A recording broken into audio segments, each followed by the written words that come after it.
my goal is really to provide y'all with some simple information, because I think we all get so overwhelmed, and there's like all these diet books out there, and there are all these additives and preservatives, ingredients in our food, and if you just try to tackle it all, I think it gets very overwhelming. So I may speak to y'all sometimes on a third grade level, but even like there's a little 4-year-old, where is she in here? Where's little sweet pea?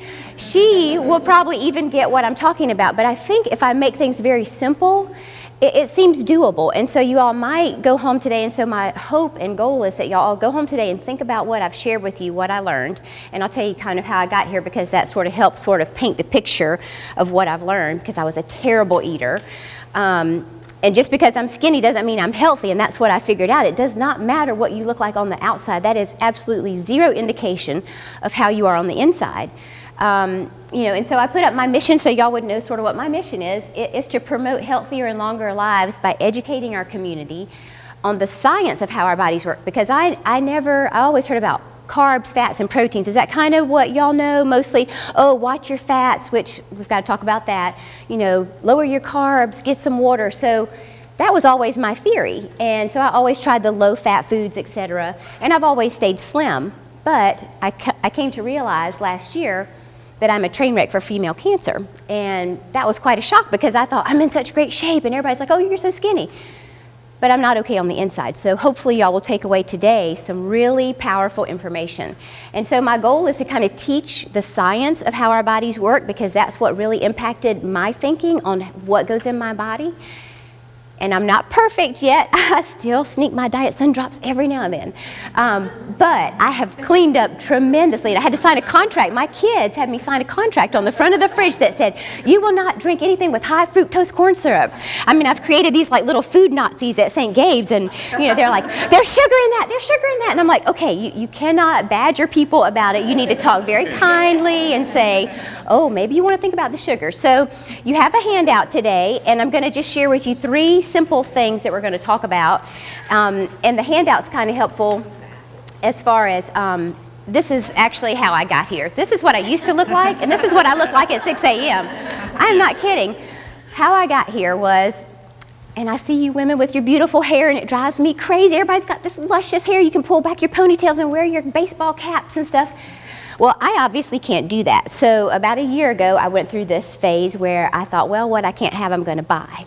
So I was buying some extensions, and I was having these beautiful, long, flowing blonde extensions put in my hair, and because I always wake up looking like that. So I'm sitting in the hair chair, and this girl walks in with a flyer for a doctor, and she says, this doctor is coming to talk in Charleston, in Charlotte, and he cured his nephew of autism.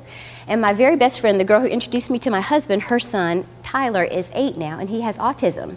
And her world has been completely rocked. I mean, she's now segregated into a special needs community. She's a single mom now, and how do you date people with, a child that has special needs, and she can't work because she can't afford the insurance, so she has to stay on Medicaid. And it's just like, how much self-esteem does that crush? And I was sitting in that hair chair going, oh my gosh, I have to figure out how to help my friend. And I know Merritt's got she has personal people that she's concerned about helping. And I started to list on my finger going, well, one of my friends at St. Gabe's, their child is having seizures, just falling out, couldn't figure out what was wrong with this child. My niece, who turned 11, had just developed diabetes after her brother tragically drowned in Mexico, and they were the closest, the oldest and youngest siblings. She'd not had diabetes, and then at age 11, a year after her brother passed, with all that trauma that was inside of her, for what I have learned has probably formed a cascade, a spillover effect, made her cells inflamed, and then her body starts acting up, and her pancreas, it was the first thing to act up, and so now she has diabetes. So I know several children with autism, so I would ask in the crowd, I would love to know, I'm just going to flip past this, I wanted to get to this chart, and just kind of list some things that y'all probably know are going on, and if I mention them, that's a little fuzzy, isn't it? I don't know if I can get that. Is it? It's kind of fuzzy, but I'm just going to list these things. And if y'all know of somebody, I would love to see a raise of hands so we can see, just from this collective population, inability to lose weight. If I say something that you know somebody that's suffering with this, or you're suffering, low energy, cancer, diabetes, attention deficit disorder. Our kids are hyper. They're running all around. Oh, Blair's raising all of her hands. She's like, I know 10 people. High blood pressure. I mean, and so what, the beautiful thing that I learned that I never knew was that all of these symptoms, high cholesterol, caffeine, sugar cravings, how many of us crave, I see lots of coffee cups in here, craving the sugars, craving the coffees, we just need to pick me up in the morning.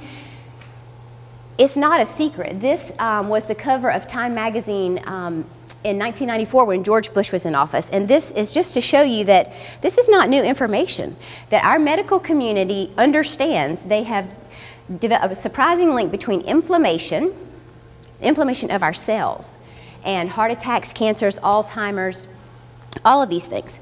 And so what's happening is, and I think Merritt and I talked about this too, about she was looking at Duke to study nutrition, and they only had like one course of nutrition for the whole time of study, and she's like, but I want to study nutrition. And so I've talked to several of my friends that are doctors, and I'm like, how much nutrition do you get in medical school? And they're like, maybe one course.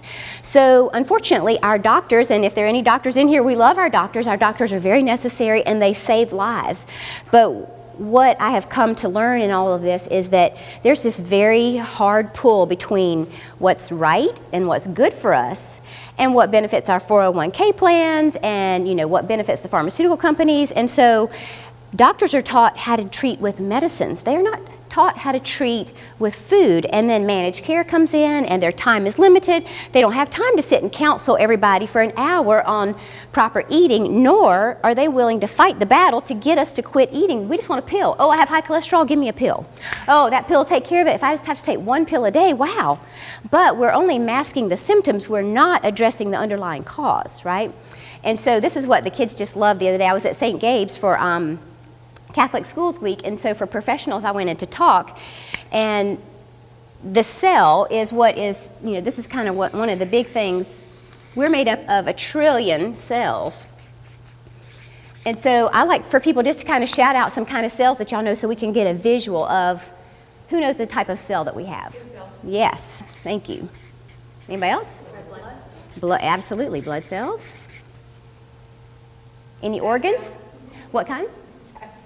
Well, sure, we have, this is, how about our cells are actually made of fat? We how about, we have lung cells, we have heart cells, we have brain cells, every organ in our body. So we're made up of all these cells, right? And so they're talking about cellular inflammation. So that's what I want to share with y'all today. I'm going to talk to you and tell you exactly how your cell is made, and then what's happening to that cell. And it would be great if y'all would just flip over to a blank part of your page and draw with me as I draw the cell, because apparently they've done studies, and it seems like the more that you are involved in the learning process, you're listening and you're writing, all of that kind of adds to your retention.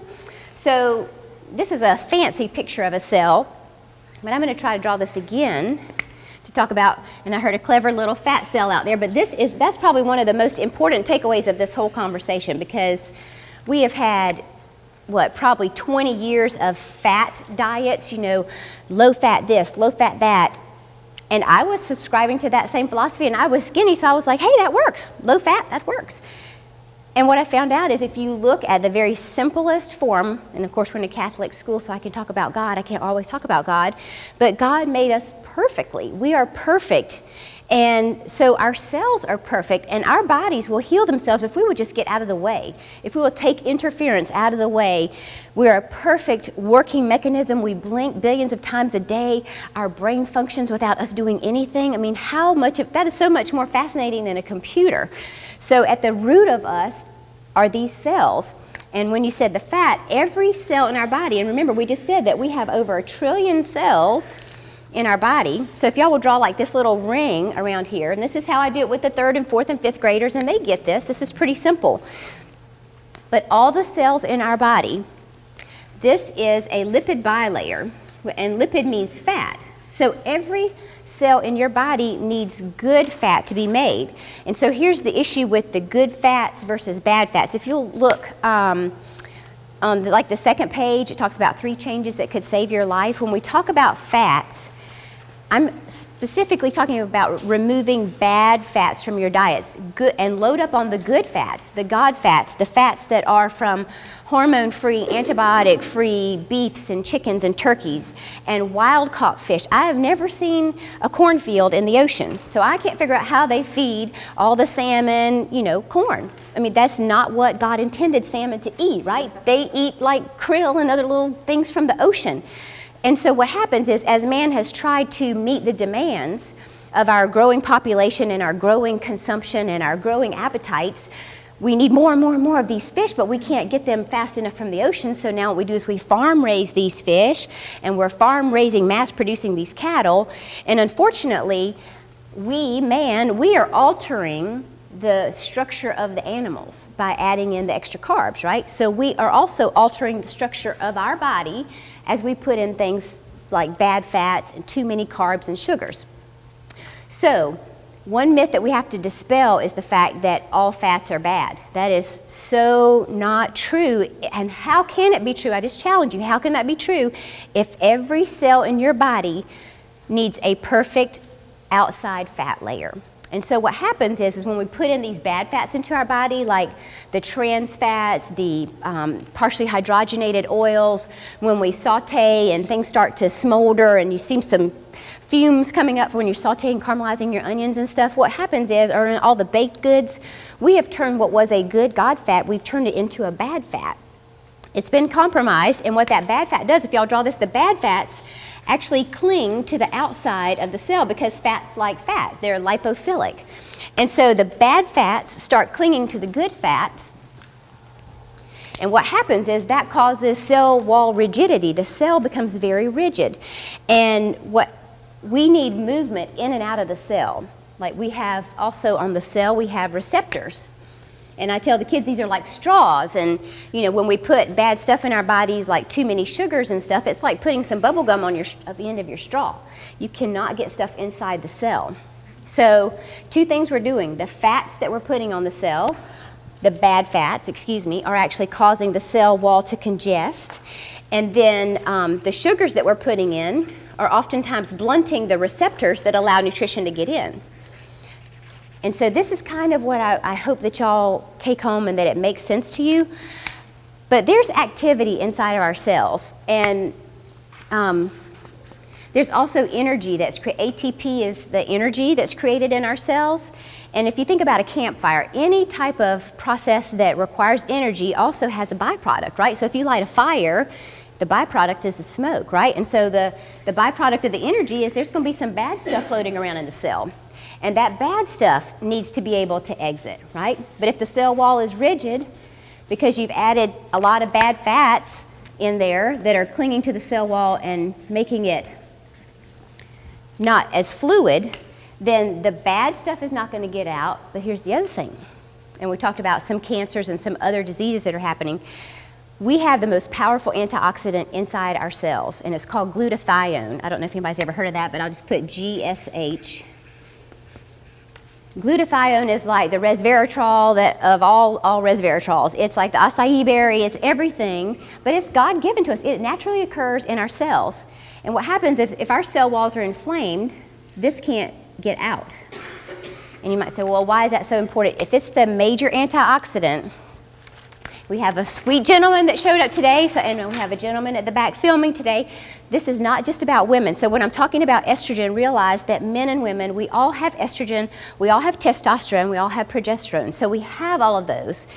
And why that glutathione is so important is, and this is kind of what I came to realize about myself, I have had normal pap smears since I was 18 years old. I have had normal breast exams, although I know I don't look like I'm over 40, but I've had 5 years of mammograms, and it's like, no way, I can't be 45, this is ridiculous.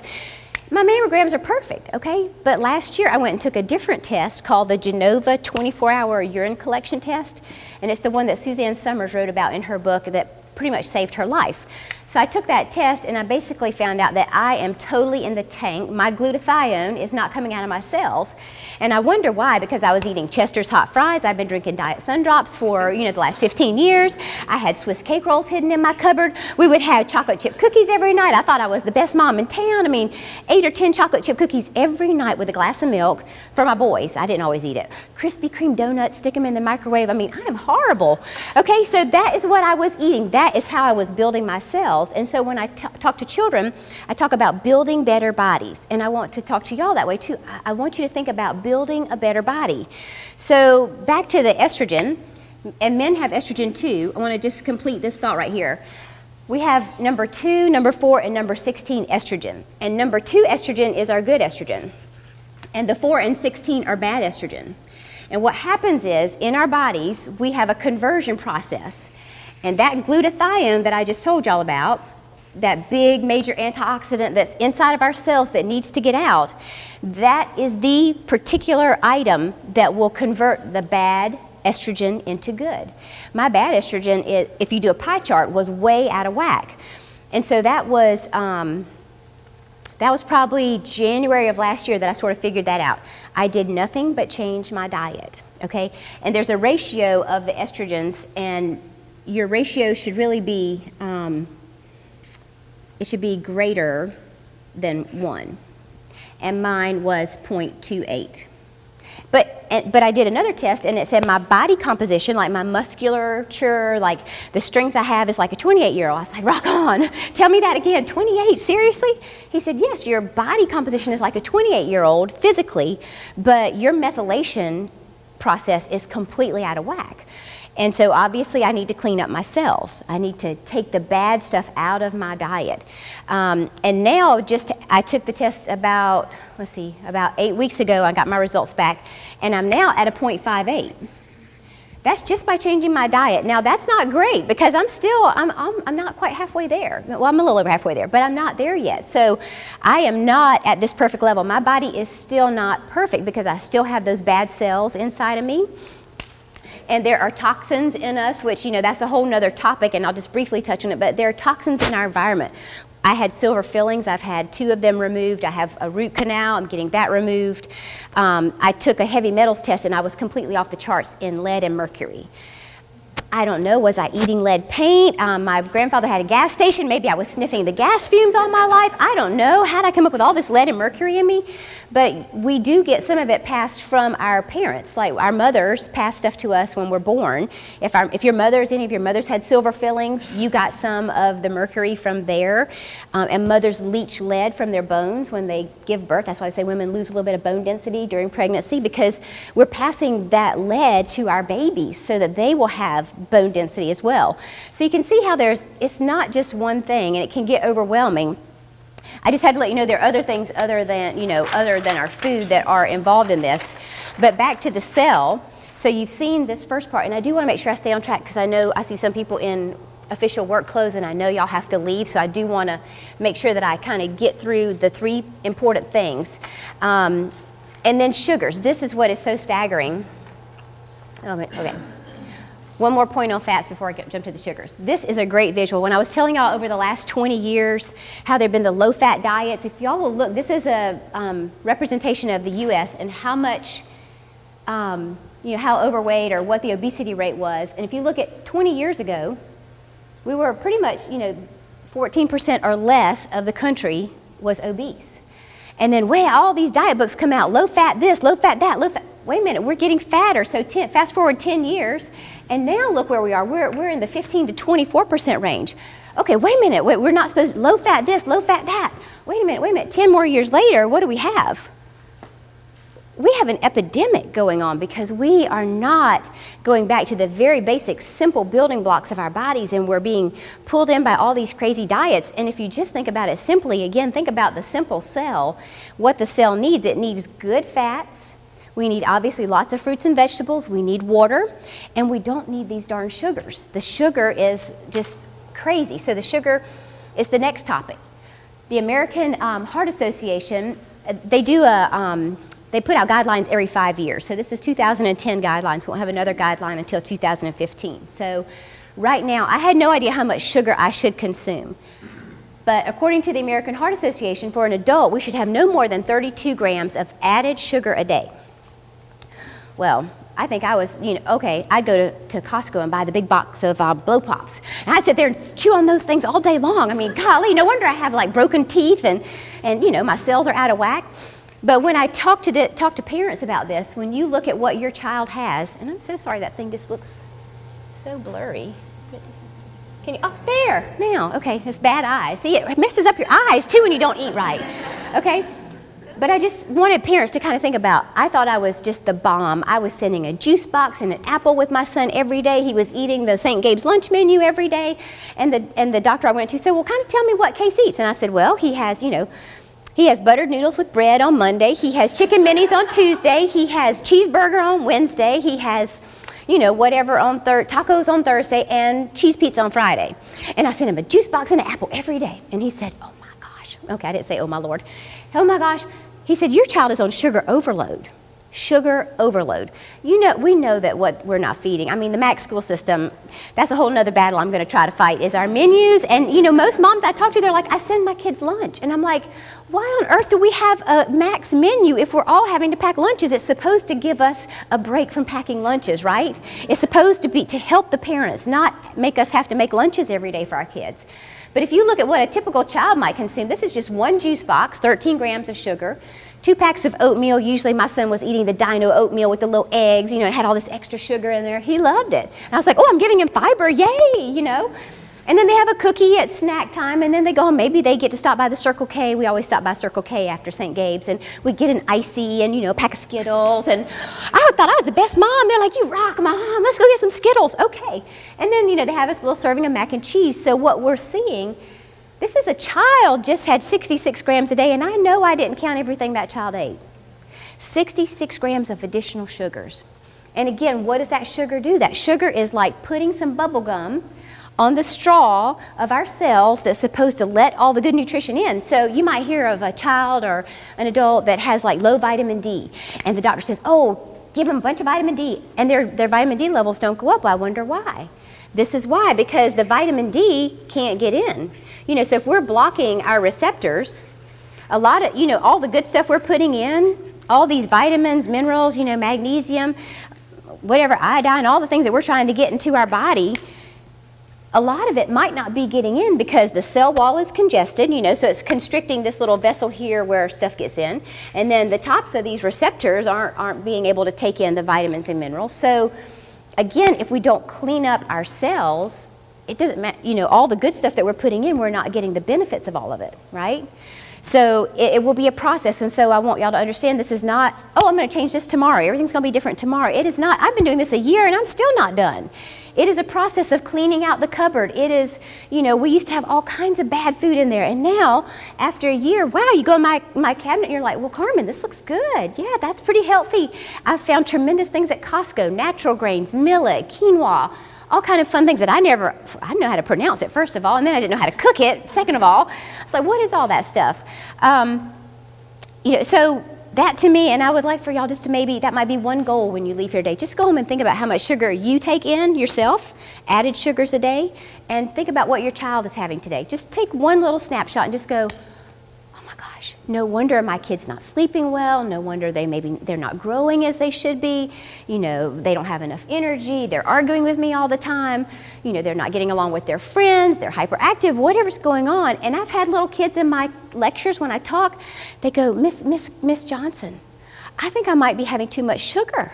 I'm not really sleeping well at night. And I'm like, oh my gosh, they got it. It's so encouraging when little kids just get it. And then, this is a huge topic, so again, I can't spend a lot of time on it, and I do want to allow y'all some time for questions and to offer some feedback on what you're learning. But as far as toxins, there are like over 1,500 new chemicals that are introduced every year, and only 10 of them are tested.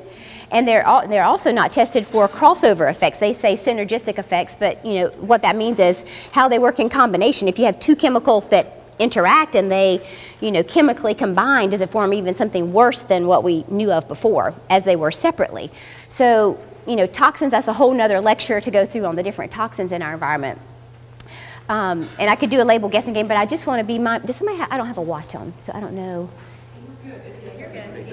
8:30. Wow, I must have had like 2 sun drops. I did not have my sun drops. I really did not.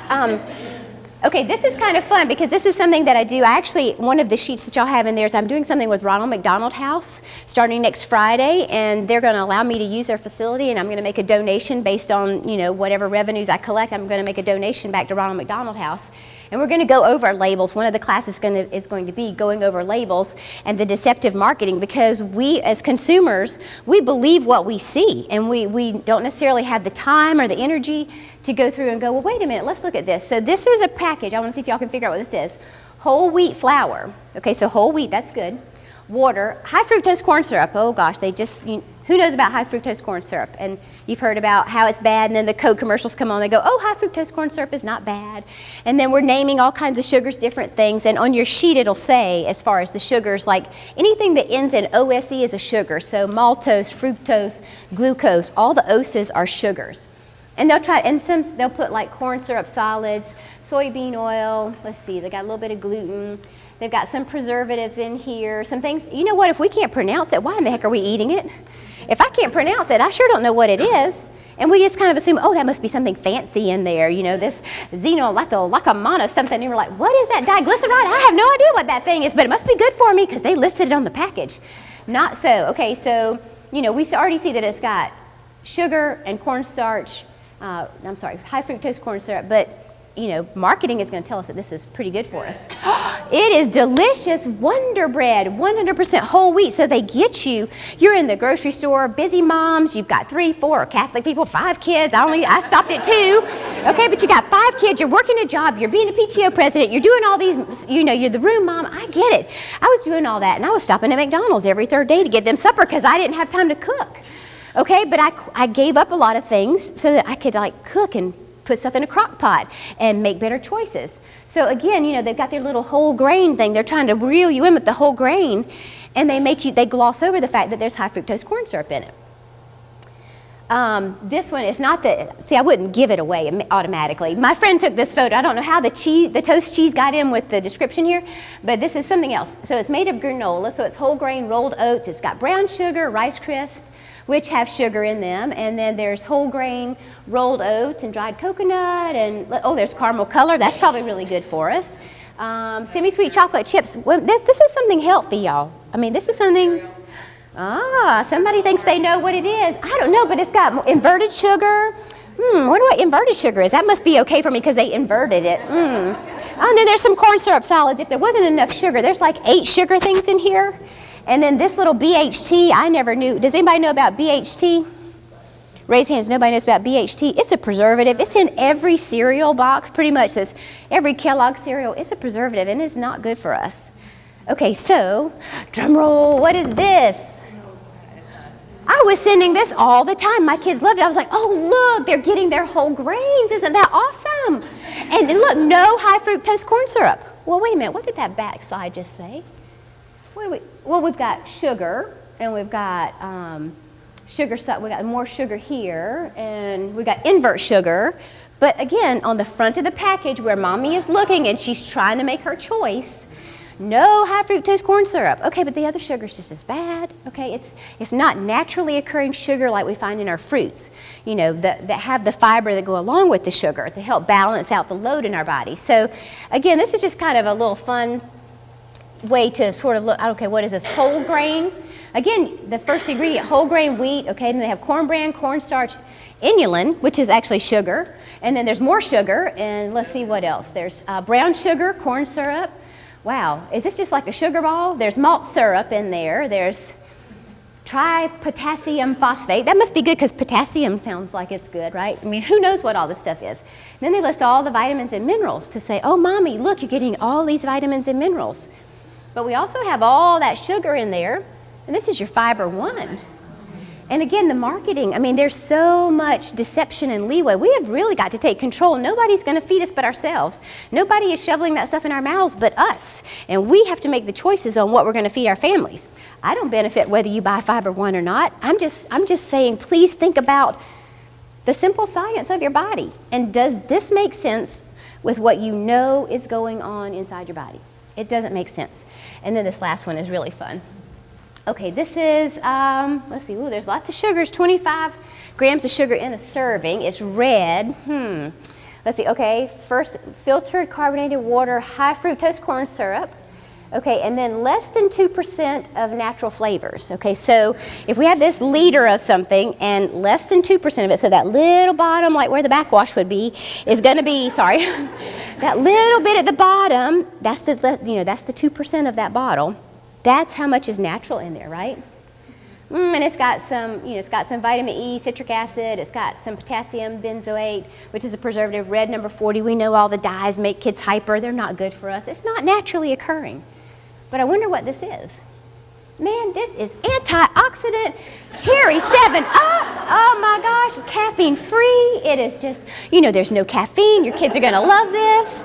But again, are we being fooled or what? We're being fooled. This is not fair. This is really, I know I'm making a joke of it because I like for y'all to laugh too. I mean, part of me is a comedian. I don't know if y'all have noticed that yet, but I do love for people to laugh. But I want you to take away, look, it contains antioxidant vitamin E. I can drink that all day long. It's got something good in there for me. But what about the high fructose corn syrup? Again, we have to pay attention. So to kind of just wrap it back up because I want to keep y'all on time. I want to keep it simple and just have you take away 3 things. Fats. It's going to take some time, but we have to understand that not all fats are bad fats. There are some really good fats. And if y'all have ever had like the real butter from like Atherton Mills up there, oh my gosh, we eat that stuff by the spoonfuls. I'm like, here, want some butter? Here, want some butter? I mean, I put the butter on everything. And we used to be like, oh, I shouldn't eat butter. I shouldn't have the butter. But that, you think about that is good fat. That is God fat from a natural cow that was handled humanely, that wasn't given antibiotics and hormones. And that fat is what is creating these beautiful outside layers of our cells that's allowing our cells to be pliable and movable and receive what it needs to receive and get out what it needs to get out. Bad stuff's not getting out, and important antioxidants are not getting out. So that's your fats. Sugars, now you all have a guideline. Maybe nobody knew. Did anybody have a number in their head of how much sugar their kids should have a day? Did anybody have that now? And I haven't seen it yet. I didn't even know it. Obviously, feeding my children Blow Pops and Skittles all day long was not very helpful, but I felt like I was a good mommy. 32 for the adult. I haven't seen a specific child, but I'm just cutting it in half going, why don't you think 15 to 16 for a child? Maybe little small children, maybe even less, maybe only 10. And I tried to find like where there was a specific recommendation for children. I haven't found it yet. That's my assumption. That's kind of my best guesstimate based on what we know for adults. And then the toxins. We've got to, you'll need to take your own time or maybe come to one of my classes to learn more about toxins in our environment, how we get rid of them, how we get them out of our body, that kind of thing. And then I just wanted to kind of open it up for some questions. But before I open it up for questions, I wanted to ask a favor of y'all. To mention number 1, the information about if y'all want to know more information about the drive with Ronald McDonald House and the 4 little morning classes. It's great because it's right there at Moorhead. It's going to be on Friday mornings, starting on the 17th. And probably what we'll do after the classes leave and go to the farmer's market, buy some of their fresh, whatever's kind of in season right then, take home some fresh produce and stuff to cook for the weekend. But we're going to go over labels. We're going to go over all the bad things. I didn't go over all the bad things in those labels because it gets overwhelming, but I think there's a few elements that if y'all know to recognize, you're like, okay, that's bad and you don't need it. That's bad and that, I don't need to buy that. I'm going to make another choice.